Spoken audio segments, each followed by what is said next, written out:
I don't know if for the longest time either I never made a video of my brother's truck.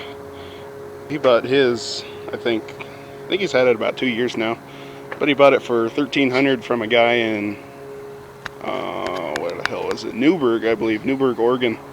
And it's a pretty nice truck. I mean, its body's a little rough here and there, but it's still better than mine. Didn't pay a whole lot much more for his either. I mean, he's got his rust. Fairly, pretty beefy back bumper, I guess. Junk in the bed, spare tires.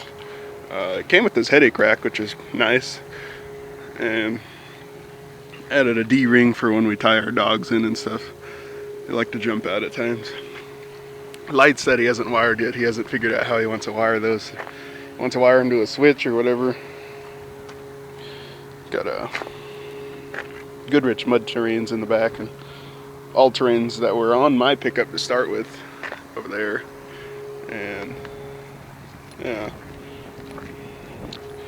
overall nice truck though. I got this bull guard for it for free. Helped a buddy out, worked on his pickup. Actually, no, I think it was his car anyhow, but he gave me that along with the lights on my other bull guard for free. My brother hit a flock of crows in the middle of the road. I think it was like 5 in the morning or some shit. But it's got a 390. Let me open this. Pretty dirty though. And, people always tell you, oh, it's not a 390, it's a 360. But if you measure the stroke, which is, the distance from the top of the piston to the TDC here,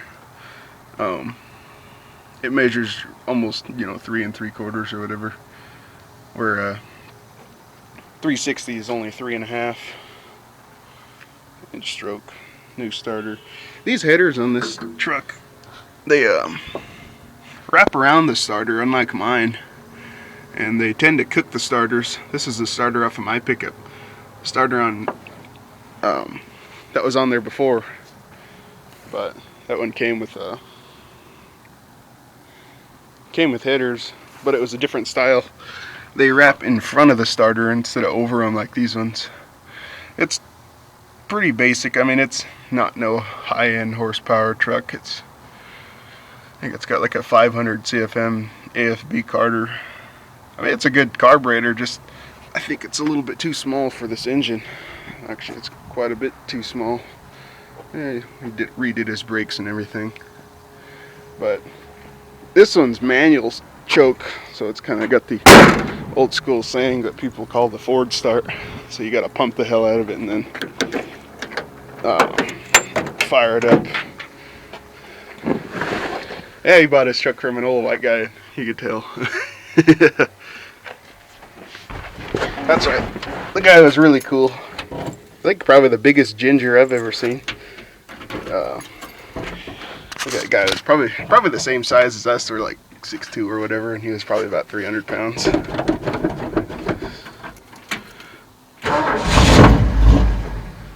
Yeah.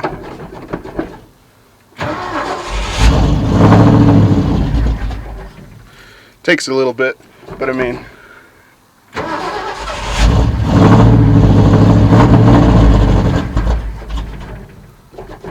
we'll get it.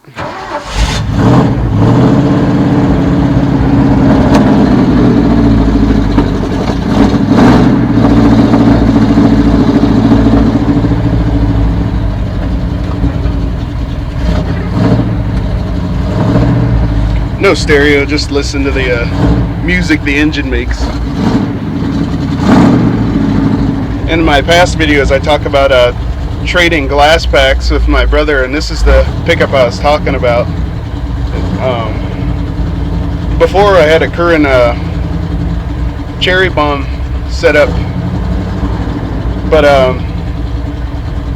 don't know, it was just a little too rap for me, too much rap in the exhaust. So I went with a thrush, and it smoothed out the exhaust tone quite a bit. So I put them on here for him. As soon as it warms up enough to idle, I'll show you guys. Yeah, it's okay. My brother got his money worth probably first year. And this is the old seat out of my pickup too. We like to swap parts. More or less, he asked if he could have my shit, and I guess I just give it to him. But I think that'll be good enough.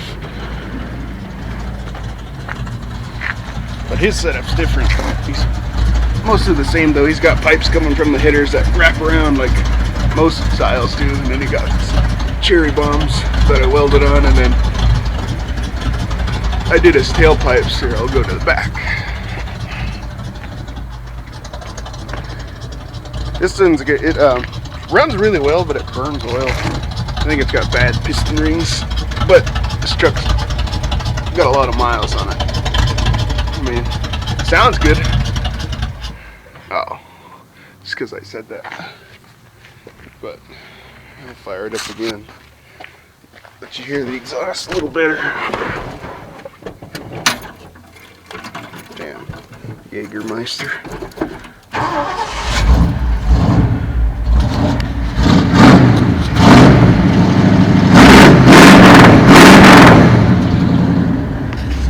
Yeah, it sounds pretty good. Let you get a bitter.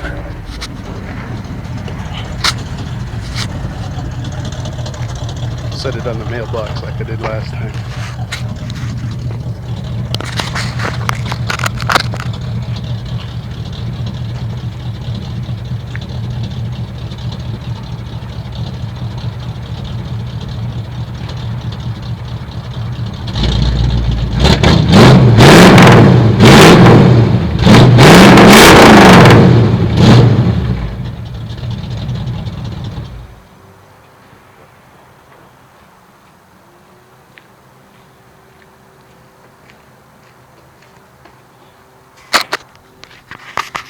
That runs, I mean, we never have any drivability problems, but I guess that wraps it up for this one.